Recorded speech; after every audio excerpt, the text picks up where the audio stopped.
বিষ্ণু ঈসা ইসলামের কাছে এক সাহাবী এসে বলল, ইয়া রাসূলুল্লাহ আ'তিনি শাইআন, আপনি আমাকে কিছু দান করেন, আমার কিছুই নাই। বিষ্ণু বললেন, তোমার কিছু নাই?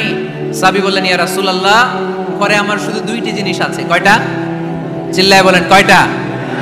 এক হচ্ছে একটা জামা, দুই হচ্ছে পানি খাওয়ার একটা জগ। বিষ্ণু বললেন, এই দুইটাই নিয়ে আস। বিশ্বনবীর কথা শুনে ওই সাহাবী ঘর থেকে জামা নিয়ে আসলেন, পানি খাওয়ার জগ নিয়ে আসলেন। বিশ্বনবী সাল্লাল্লাহু আলাইহি ওয়াসাল্লাম ওনার মোবারক হাত দিয়ে এক হাতে জামা ধরে আরেক হাতে পানির জগটা ধরে সাহাবীদের দিকে উদ্দেশ্য করে বললেন, মাইয়াশতারি হাদাইন, এই দুইটা জিনিস কেনার মতো কে কে আছে দেখি? কয়েকজন হাত তুললো। বিশ্বনবী বললেন, কত দিয়ে কিনবা?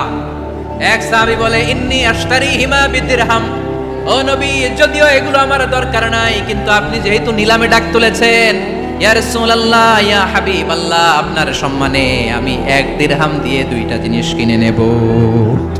1 দিরহাম, একটা জামা, একটা পানি খাওয়ার জগ, দাম কত? 1 দিরহাম। বিশ্বনবী বললেন, না না, 1 দিরহাম তো অনেক কম হয়ে যায়, মাইয়াজিদু আলা যালিক, এর চেয়ে বেশি দামে কে কিনবা? আরেক সাহাবী হাত তুলে বলতে লাগলো, ইয়া রাসূলুল্লাহ ইয়া হাবিবাল্লাহ ওয়া ইন্নী আশতারিহিমা বিদিরহামাইন, আমি এই জামাটার পানি খাওয়ার জগটা 1 দিরহাম নয় 2 দিরহামের বিনিময়ে কিনতে চাই। বিষ্ণু ঈসা ইসলাম ওই সাহাবাকে দিয়ে দিলেন। দিয়ে 2 দিরহাম নিয়ে, যে লোকটা ভিক্ষা করতে এসেছিল তার হাতে 2 দিরহাম দিয়ে বললেন, যাও 1 দিরহাম দিয়ে ঘরে খাবার কিনে দিয়ে আসো, আরেক দিরহাম দিয়ে একটা কুঠার কিনে নিয়ে আসো। শুনতেছেন? কি কিনে নিয়ে আসো? কুঠার দিয়ে কি করে? গাছ কাটে। ওই সাহাবী কুঠার কিনে নিয়ে আসার পরে বিশ্বনবী নিজ হাতে কুঠারের মধ্যে একটা কাঠের হাতল লাগাই দিলেন। আল্লাহু আকবার! হাতল ছাড়া কুঠার ইউজ করা যাবে? বিশ্বনবী নিজ হাতে ওই কুঠারের ভেতরে একটা হাতল লাগাই দিলেন আর বললেন, লা উরিদু আন আরাকা 15 আইয়াম, এই কুঠার নিয়ে জঙ্গলে যাও, গায়ে অনেক শক্তি আছে, কাঠ কাটো, এই কাঠ কেটে বাজারে বিক্রি করো, সামনের 15 দিন যেন আমি আমার চোখের সামনে তোমার না দেখি। বিশ্বনবীর পরামর্শ অনুযায়ী কুঠার নিয়ে ওই সাহাবী জঙ্গলে চলে গেলেন। কাঠ কেটে বাজারে বিক্রি করতে করতে 15 দিন পরে 10 দিরহাম নিয়ে বিশ্বনবীর দরবারে হাজির হয়ে গেলেন। 10 দিরহাম নিয়ে বিশ্বনবীর কাছে হাজির হয়ে গেলেন। সাহাবী এসে বলল, ইয়া রাসূলুল্লাহ এখন আর আমার ভিক্ষা করা লাগে না, আমার গায়ে অনেক শক্তি আল্লাহ দিয়েছে, আই এম ভেরি এনার্জেটিক, আপনার দেয়া বরকতের কুঠার দিয়ে আমি কাঠ কেটে কেটে স্বাবলম্বী হতে শুরু করেছি। সুবহানাল্লাহ পড়েন। আমি এখন 10 দিরহামের মালিক। বিশ্বনবী বললেন, লা আইয়াহতাতিবা আহাদুকুম হুজমাতান আলা যাহরিহি খায়রুম মিন আইয়াসআলা শাইআন ফায়ু'তিয়াহু আও ইয়ামনাহু, যাদের গায়ে শক্তি আছে তারা ভিক্ষা না করে কাঠ কেটে পিঠে সেই বোঝা নিয়ে বাজারে বিক্রি করা অনেক ভালো, কারণ কারো কাছে যদি তুমি হাত পাতো সে দিতেও পারে নাও দিতে পারে, আর কষ্ট করলে কষ্ট কোনোদিন বৃথা যায় না। চিল্লায় বলেন ঠিক কিনা? বিষ্ণু ঈসা ইসলামের অনুপ্রেরণায় এই সাহাবা অল্প কিছুদিনের ব্যবধানে স্বাবলম্বী হয়ে গেলেন। What is the moral of the story? বিশ্বনবীর এই প্রফেটিক স্টোরি থেকে আমাদের কি শিক্ষা? লেসন নাম্বার 1, বিশ্বনবী চাইলেই ওই 2 দিরহাম দিয়ে বলতে পারতো, যাও খাবার দাবার কিনে ফ্যামিলিতে দিয়ে আসো। সে ওই 2 দিরহাম নিয়ে খাবার দাবার কিনে ফ্যামিলিকে খাইয়ে রাত্রে আবার ভিক্ষায় নামতো। কথা কন? রাত্রে কি করতো? ভিক্ষায় নামতো। বিষ্ণু ঈসা ইসলাম তাকে কাজ করে খাওয়ার জন্য উৎসাহ দিলেন। পাশাপাশি বিষ্ণু ঈসা ইসলাম পার্মানেন্ট সলিউশন দিলেন। এজন্য পার্মানেন্ট সলিউশনের ব্যবস্থা করতে হবে। অনেকে আমরা যাকাত দেই, যাকাতের শাড়ি দেই, যাকাতের লুঙ্গি দেই, আছে না নাই? লক্ষ্মীপুরে এরকম দেয় নাকি? কি দেয়? হ্যাঁ, গাড়ি, গাড়ি দেয়, শাড়ি না। যাকাতের শাড়ি, যাকাতের লুঙ্গি বলতে কোনো কথা ইসলামে নাই। এগুলো খুব কম দামি শাড়ি, যাদেরকে এগুলো দেওয়া হয় তাদেরকে অপমান করা হয়, ঠিক কি না? আল্লাহ বলেছেন, ওয়ালাকাদ কাররামনা বানি আদম, I have dignified the status of the sons of Adam, আমি আদমের সব সন্তানদেরকে সম্মানিত করেছি। সুবহানাল্লাহ পড়েন। আপনাদের চেয়ে সম্মানিত কেউ আছে? মানুষের চেয়ে সম্মানিত গোটা বিশ্বে আর কোনো মাখলুকাত আছে? নাই। এজন্য যাকাতের শাড়ি দেয়া যাবে না, যাকাতের লুঙ্গি দেয়া যাবে না। যাকাতের শাড়ি আপনারা দেখছেন, এটারে একবার ধোয়ার পরে দ্বিতীয়বার পরা যায় না। মশারি কি পাতলা, এর চেয়েও পাতলা। এই জন্য যাকাতের শাড়ি, যাকাতের লুঙ্গি বলতে ইসলামে কোনো পরিভাষা নাই। আপনাকে স্বাবলম্বী করে দেওয়ার চেষ্টা করতে হবে। যারা লক্ষ্মীপুর জেলায় বিজনেস ম্যাগনেট আছেন, তারা একসাথে হয়ে একটা স্ট্রং যাকাত ম্যানেজমেন্ট প্ল্যাটফর্ম করতে পারে, যেখান থেকে আপনারা বিভিন্ন থানায় বিভিন্ন গ্রামে বাছাই করে করে কিছু ভাইদেরকে যাকাত দিতে পারেন স্বাবলম্বী করার উদ্দেশ্যে। যেই ফ্যামিলিকে আছে, কি নাম এটার, পল্লী উন্নয়ন ক্লাব, মাশাআল্লাহ, যাকাত ফান্ড দিয়ে বিদেশে লোক পাঠায়। এর চেয়ে সুন্দর পদ্ধতিতে যাকাত বিতরণ আর হতে পারে? যেই লোকটাকে, যেই ছেলেটাকে বিদেশে পাঠানো হয়েছে, ওই ফ্যামিলিটা আর কোনোদিন যাকাতের শাড়ি নেওয়ার জন্য লাইনে দাঁড়াবে?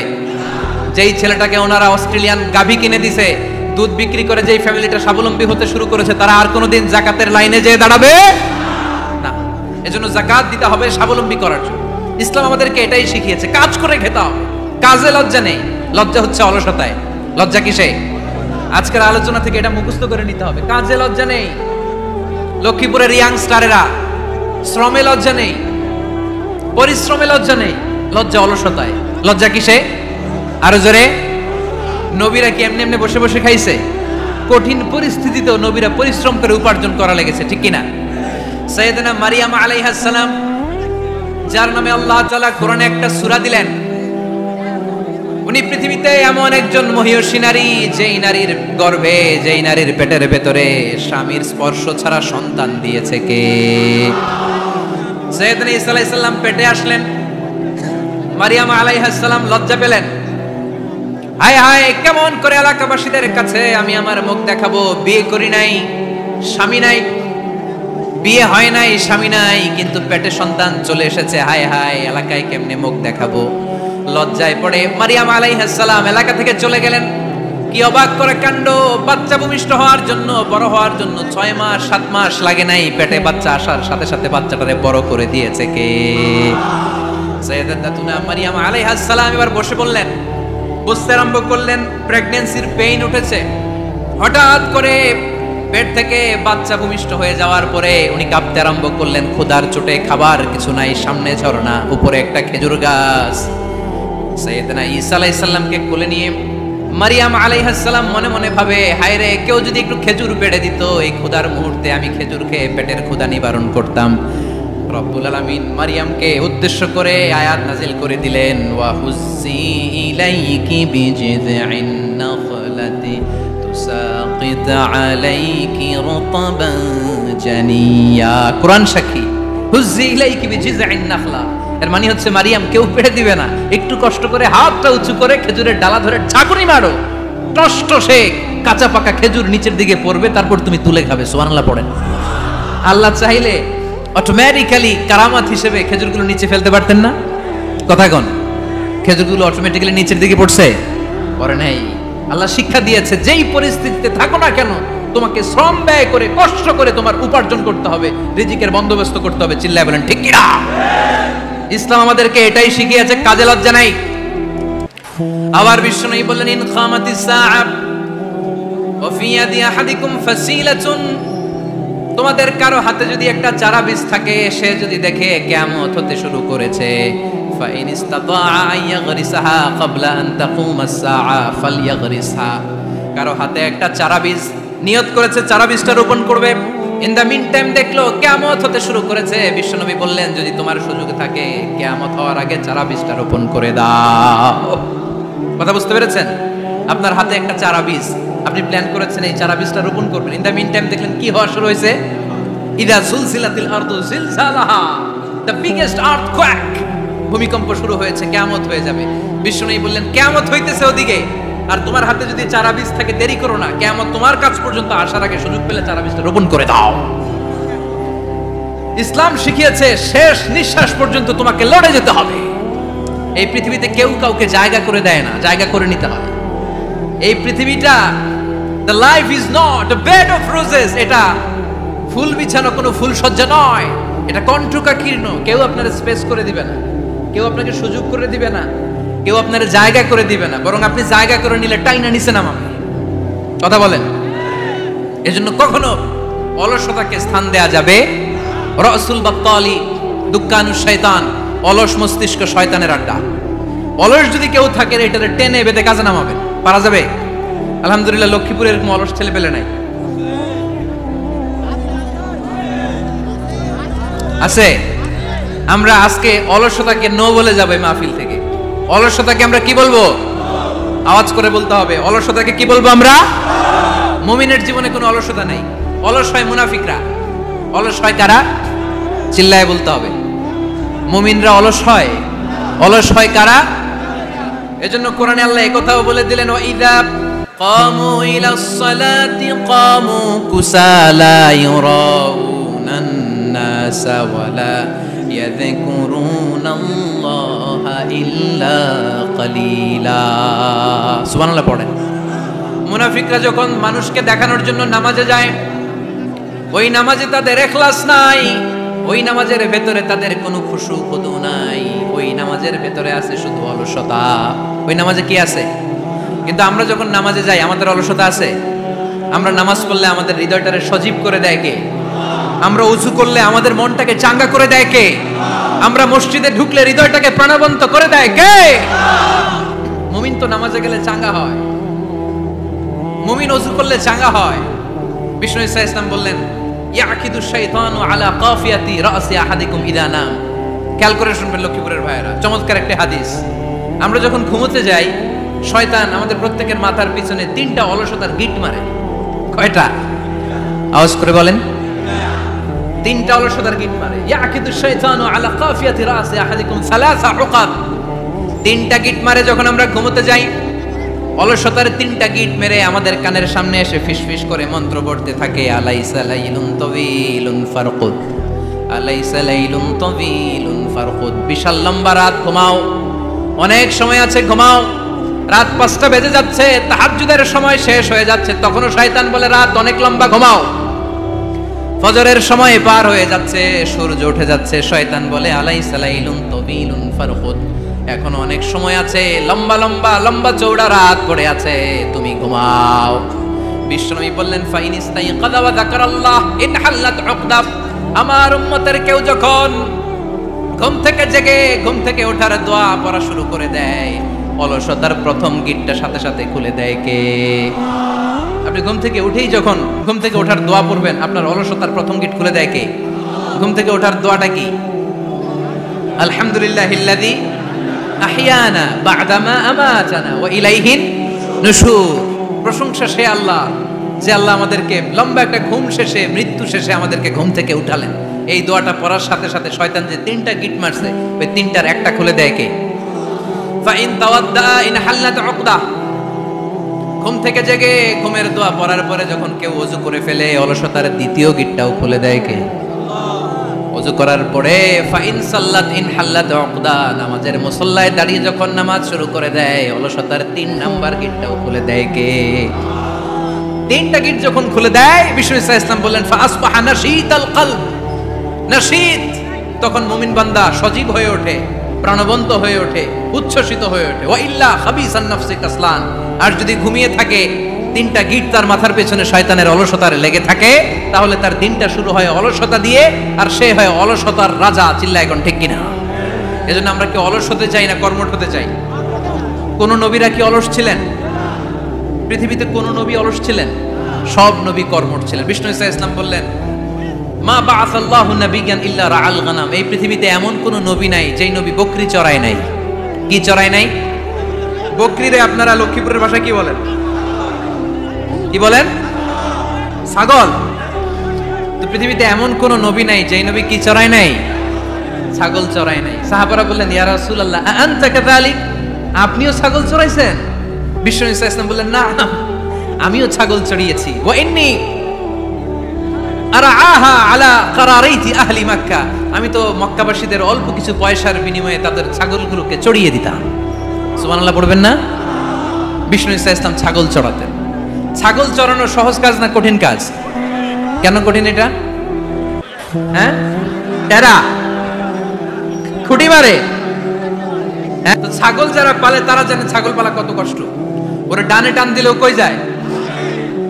রশি ধরে বায়ে টান দিলে কই যায়? সামনে টানলে কই যায়? পিছনে টানলে কই যায়? সারা সপ্তাহ আপনি সময় পান না এটার গোসল করাবেন। ভাবলেন আজকে জুমার দিন আমিও গোসল করি, এটার গোসল করাই। এটারে আপনি পুকুর ঘাটে নিবেন, টান দিয়েছেন, ওর বাপের কিরাও 1 ইঞ্চিও সামনে যাবে না। ঠিক কি না? এই টেরা প্রাণী আল্লাহর কি মহিমা! আল্লাহ তাআলা পৃথিবীর সবচেয়ে শ্রেষ্ঠতম মানুষদেরকে ছাগল চড়িয়ে ছেড়েছেন। ঠিক কি না? মা বাআসাল্লাহু নাবিয়্যান ইল্লা রাআল গানাম। এই পৃথিবীতে এমন কোন নবী ছিল না যে নবীরা ছাগল চড়ায় নাই। আল্লাহ বুঝাতে চাইলেন ছাগল চড়ানো অনেক কষ্টের কাজ, অনেক ধৈর্যের প্রয়োজন। এখন নবীরা তোমরা ছাগল চড়াও, কিছুদিন পর ছাগলের চেয়েও টেরা জাতি মানুষ চড়াইতে হবে। মানুষের মধ্যেও টেরা আছে না নাই? ভালো বললে ভালোটা বুঝে না, ডানে যেতে গেলে বায়ে যায়, বায়ে যেতে বললে ডাইনে যায়, এরকম আছে না নাই? সম্মানিত ভাইয়েরা, সমস্ত আম্বিয়া আলাইহিমুস সালাম ওনারা কর্মঠ ছিলেন। সাইয়েদনা আদম আলাইহিস সালাম নিজ হাতে চারা গাছ রোপণ করে চাষাবাদের কাজ করেছেন, সুবহানাল্লাহ পড়েন। সাইয়েদনা ইব্রাহিম আলাইহিস সালাম চাষাবাদের কাজ করেছেন। সাইয়েদনা দাউদ আলাইহিস সালাম নিজ হাতে যুদ্ধের জন্য যে পোশাক পরতে হয়, যেটা পরলে গায়ের মধ্যে ছুরি মারলেও ঢুকে না, ওই শিরস্ত্রাণ বানিয়েছেন, নিজ হাতে তলোয়ার বানিয়েছেন, সুবহানাল্লাহ পড়েন। সাইয়েদনা মুসা আলাইহিস সালাম ছাগল চড়িয়েছেন। সাইয়েদনা মুসা আলাইহিস সালামের মেজাজ নরম না গরম? নবীদের মধ্যে সবচেয়ে বেশি মেজাজওয়ালা নবী ছিলেন মুসা আলাইহিস সালাম। উনিও 8 থেকে 10 বছর সাইয়েদনা শুআয়ব আলাইহিস সালামের এরিয়াতে ছাগল চড়িয়েছেন। চিল্লায়ে বলেন সুবহানাল্লাহ। এজন্য নবীরা যেহেতু কাজ করেছেন, কর্মঠ ছিলেন, আমরাও কর্মঠ হব, ঠিক কি না? সাহাবারাও কর্মঠ ছিলেন, বিশ্বনবীর সাহাবারাও ব্যবসা করতেন। সাইয়েদনা আবু বকরের বিশাল ব্যবসা প্রতিষ্ঠান ছিল, সুবহানাল্লাহ পড়েন। আপনারা হজ উমরা করেছেন কে কে দেখি? করছেন? মাশাআল্লাহ। যারা করে নাই আল্লাহ তাদেরকে আল্লাহর ঘর জিয়ারতের তুমি নসিব করো, আমিন। বিশ্বনবীর মাকবারার সামনে দাঁড়িয়ে আমরা যেন সালাম পেশ করতে পারি, তুমি নসিব করো, আমিন। বাইতুল্লাহ শরীফে এবং মসজিদ নববীতে আমরা যেন সালাত আদায় করতে পারি, আল্লাহ তুমি নসিব করো, আমিন। সাইয়েদনা আবু বকর রাদিয়াল্লাহু তাআলা আনহুর ব্যবসা প্রতিষ্ঠান ছিল মক্কার কাবা ঘরের পাশেই।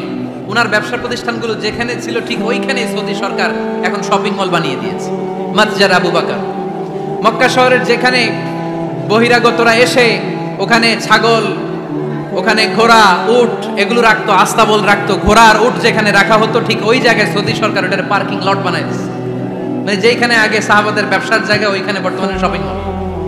যেখানে আগের সময়কাল সাহাবারা উট আর ঘোড়া রেখে বাঁধতো, ওইখানে এখন গাড়ি ঘোড়া রাখার ব্যবস্থা করা হয়েছে। সাইয়েদনা আবু বকর অনেক বড় ব্যবসায়ী ছিলেন। ওনার নিজ টাকা দিয়ে হাবাসা থেকে আসা সাইয়েদনা বেলালকে তিনি 20,000 স্বর্ণ মুদ্রা দিয়ে উমাইয়া ইবনে খালাফের কবল থেকে তিনি মুক্ত করেছেন। সাইয়েদনা উসমান যুন্নুরাইন বড় ব্যবসায়ী ছিলেন। নিজের টাকা দিয়ে মদিনার মুসলমানেরা পানি খেতে পারে না, বিরে রুমা নামে একটা কুয়া ছিল, এই কুয়ার মালিক ছিল ইহুদি। মুসলমানেরা পানি খেতে গেলে সে বকা দিত, পানি খেতে দিত না। বিশ্বনবী বললেন আমার সাহাবীদের মধ্যে এমন কি কেউ নাই নিজের অর্থায়নে বীরে রুমা কিনে মুসলমানদেরকে দিয়ে দিবে? সাইয়েদনা উসমান যুন্নুরাইন বলল ইয়া রাসূলুল্লাহ, আপনার খেদমতে আমি হাজির। মুহূর্তের মধ্যে সাইয়েদনা উসমান যুন্নুরাইন নিজের অর্থায়নে বীরে রুমাটা কিনে মুসলমানদের জন্য সদকা করে দিয়েছে। তো ব্যবসা না করলে, কর্মঠ না হলে, উপার্জন না হলে সদকা করা যাবে? চিল্লায় বলেন করা যাবে? সুনানে তিরমিজির বর্ণনা, বিষ্ণু ঈসা ইসলাম মক্কা থেকে যত সাহাবারা হিজরত করে মদিনায় এসেছে, মদিনাতে কোনো না কোনো সাহাবার সাথে বিশ্বনবী ভ্রাতৃত্বের বন্ধনে আবদ্ধ করে দিয়েছে, সুবহানাল্লাহ পড়েন। এজন্য মক্কা থেকে যারা এসেছে এদেরকে বলে মুহাজির, এদেরকে কি বলে? আর মদিনায় যারা ছিল এদেরকে বলে আনসার, এদেরকে কি বলে?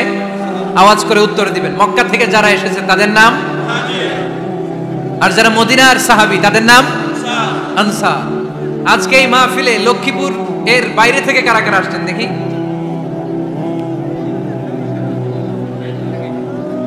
মাশাআল্লাহ, মাশাআল্লাহ, অনেক আসছে। আল্লাহ ভাইদেরকে তুমি কবুল করো, হাত নামান। এই যে লক্ষ্মীপুরের বাইরে থেকে যে ভাইরা আসছে তারা লক্ষ্মীপুরের মেহমান, ঠিক কিনা? মক্কা থেকে হিজরত করে যে সমস্ত সাহাবারা এসেছিল তারা ছিল মদিনার মেহমান। বিশ্বনবী এক এক মক্কার সাহাবীকে মদিনার এক এক সাহাবীর সাথে ভ্রাতৃত্বের বন্ধনে আবদ্ধ করে দিলেন। আব্দুর রহমান ইবনে আউফ রাদিয়াল্লাহু তাআলা আনহু, ওনার সাথে ভ্রাতৃত্বের বন্ধনে যে সাহাবীকে বিশ্বনবী আবদ্ধ করে দিলেন ওনার নাম হচ্ছে সাআদ ইবনে রাবিয়া। কি নাম? মদিনার অনেক বড় ব্যবসায়ী। বিশ্বনবী বললেন ও আব্দুর রহমান ইবনে আউফ, সম্পদ ছেড়ে দিয়ে, পরিবার ছেড়ে দিয়ে, স্থাবর অস্থাবর সব ছেড়ে দিয়ে আল্লাহ রাসূলের ভালোবাসায় মক্কা থেকে মদিনায় এসেছো। মদিনায় তোমার চিন্তা নাই, সাদ ইবনুর রবিকে আমি তোমার ভাই বানিয়ে দিলাম। সাদ ইবনুর রবি তোমার আপন ভাইয়ের মতো। সাদ ইবনে রবি বলল আব্দুর রহমান, জীবনে তোমারে কোনোদিন দেখি নাই, তোমারে আমি চিনি না, তোমার নাম শুনি নাই, কিন্তু বিশ্বনবী তো তোমার দায়িত্ব আমাকে দিয়েছে। আমার চেয়ে বড় ধনী এই মদিনার মধ্যে দ্বিতীয় কেউ নাই। আজ থেকে তুমি আমার ভাই, আজ থেকে তুমি আমার কি আল্লাহ আমাকে যত সম্পত্তি দান করেছে তার অর্ধেক সম্পত্তি আমি তোমার নামে দিয়ে দিলাম। ও আব্দুর রহমান ইবনে আউফ, শুধু তাই নয়, রব্বুল আলামিন আমাকে দুইজন স্ত্রী দিয়েছে। কয়জন?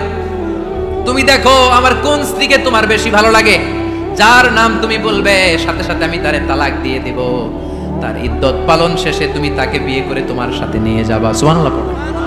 কারণ বিশ্বনবী তোমার দায়িত্ব আমার কাছে দিয়েছে, তুমি আমার ভাই, আমি মদিনার সবচেয়ে বড় ধনী, আমার অর্ধেক সম্পদ আমি তোমারে দিয়ে দিব, আমার দুই স্ত্রীর এক স্ত্রীকে তোমারে দিয়ে দিব। সাইয়েদনা আব্দুর রহমান ইবনে আউফ এই কথা শুনে অবাক হলেন। অবাক হয়ে উনিও এক অবাক কথা বললেন। উনি বললেন, লা হাজাতা লি ফি ইয়া আখি, ও আমার প্রাণের ভাই, তোমার কথা শুনে আমার হৃদয়টা ভরে গিয়েছে, কিন্তু তোমার সম্পদেরও দরকার আমার নাই, তোমার স্ত্রীরও দরকার আমার নাই। বারাকাল্লাহু ফি মালিক ওয়া লি আহলিক, আল্লাহ তোমার মালেও বরকত দেখ, তোমার সম্পদেও বরকত দেখ, তুমি শুধু একটু কষ্ট করবা। কি কষ্ট? দুল্লানি আলা সুক, show me the way to the market. তুমি মদিনায় কোনো মার্কেট আছে কিনা, শপিং মল আছে কিনা, ব্যবসা প্রতিষ্ঠান আছে কিনা আমারে দেখায় দাও। সুবহানাল্লাহ পড়ে। আমরা হইলে কি করতাম? লক্ষ্মীপুরে যারা আসছে এদের একজনের যদি বলা হয়, ভাই আপনি এখন থেকে লক্ষ্মীপুরের ভাই, আমার অর্ধেক সম্পদ আপনারে দিয়ে দেব, কি করবে? পায়ের উপর পা তুলে খাবে আর বলবে কি আনন্দ আকাশে বাতাসে, ঠিক কিনা? এরপর যদি বলি, ভাই আমার দুই বউ যেটারে সুন্দর লাগে বলেন তালাক দিয়ে দেই, নিয়ে যান, কি বলবে? কি আনন্দ আকাশে বাতাস। আল্লাহ রাসূলের সাহাবী আব্দুর রহমান ইবনে আউফ বললেন, লা হাজাতা লি ফি, আমার দরকার নাই, দুল্লানি আলা সুক, just show me the way to market, এখানে মার্কেট কই আছে দেখায় দাও। অবাক হয়ে গেলেন সাদ বিন রবি, বললেন, ও আব্দুর রহমান ইবনে আউফ, ঠিক আছে তুমি যদি নিতে না চাও তোমারে আমি জোর জবরদস্তি করব না, শুনে রাখো মদিনাতে ইহুদিদের কয়নুকার একটা বাজার আছে। এই কথা বলার সাথে সাথে আব্দুর রহমান ইবনে আউফ চলে গেলেন। এর পরের দিন অল্প কিছু পনির আর ঘি দিয়ে ব্যবসা শুরু করলেন। পনির আর ঘিয়ের ব্যবসা করতে করতে করতে করতে ব্যবসায় তিনি এত লাভ করলেন, উনি বললেন, আমি যদি কখনো মদিনার বালুর মধ্যে হাত দিতাম ওই বালুটারেও সোনা বানায় দিত কে? দুল্লানি আলা সুক।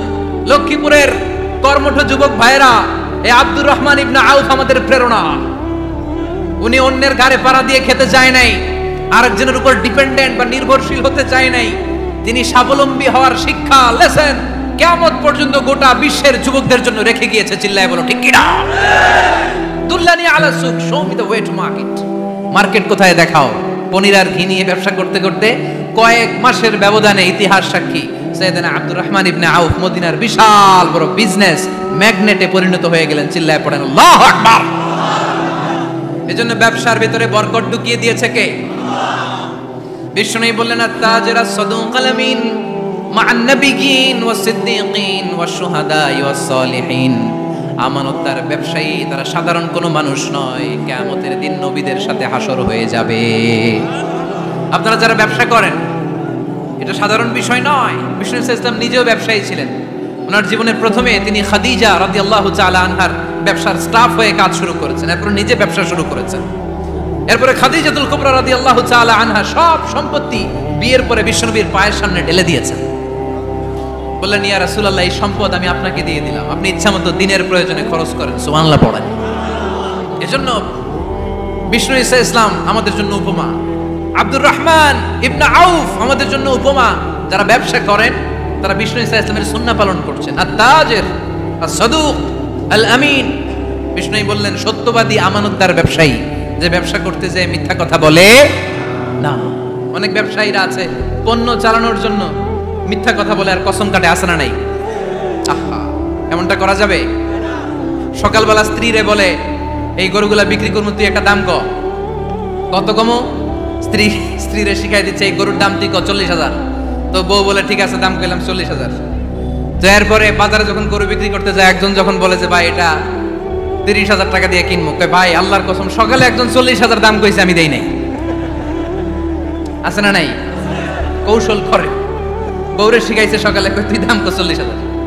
তো বাজারে যে সকালে একজন দাম করছে, দাম করে কইছে 40,000 দেই নাই, আপনারা 30,000 কেমনে দেই? এরকম ডাকাইতে আছে না নাই? আলহামদুলিল্লাহ লক্ষ্মীপুরে এরকম লোকজন নাই। আরে নাই, আমি কই নাই, এরা কই আছে। লক্ষ্মীপুরের মানুষ খুব ধার্মিক, আমি জানি। লক্ষ্মীপুর, নোয়াখালী, ফেনী এই বেল্টের লোকজন খুব আল্লাহওয়ালা। এদের মধ্যে আল্লাহওয়ালার সংখ্যা বেশি, এখানে আলেম ওলামা বেশি। এখানে মসজিদ মাদ্রাসা বেশি, এই জন্য এই জেলাগুলোতে আল্লাহর রহমতও বেশি। আল্লাহ তুমি এই জেলার ছেলেপেলাদেরকে, এই জেলার লোকদেরকে তুমি কবুল করো, মা বোনদেরকে তুমি কবুল করো। সম্মানিত ভাইয়েরা, এজন্য আজকের মাহফিল থেকে আমরা যেটা শিখলাম সেটা হচ্ছে পরিশ্রমে কোনো লজ্জা আছে? আমরা কাজ করে খাবো, ঠিক কিনা? Never under estimate any job. যুবক ভাইয়েরা, লক্ষ্মীপুরের যুবক ছেলেরা শুনতেছ? এরকম আওয়াজ করতে হবে, কান খাড়া করে শোনো। Never under estimate any job. কোন চাকরিকে ছোট করে দেখা যাবে, whether it's small or big, you don't care. এটার কেয়ার করা যাবে না। ছোট্ট চাকরি পাইলে ঢুকে যাবা, বড় অফার আসলে পরে ঢুকবা। এটা ছোট কাজ, এটা হোটেলের ওয়েটার, এটা ছোট্ট স্টাফ, এটা কেরানি না। কাজ কাজই, কাজের মধ্যে কোনো ছোট বড় নাই।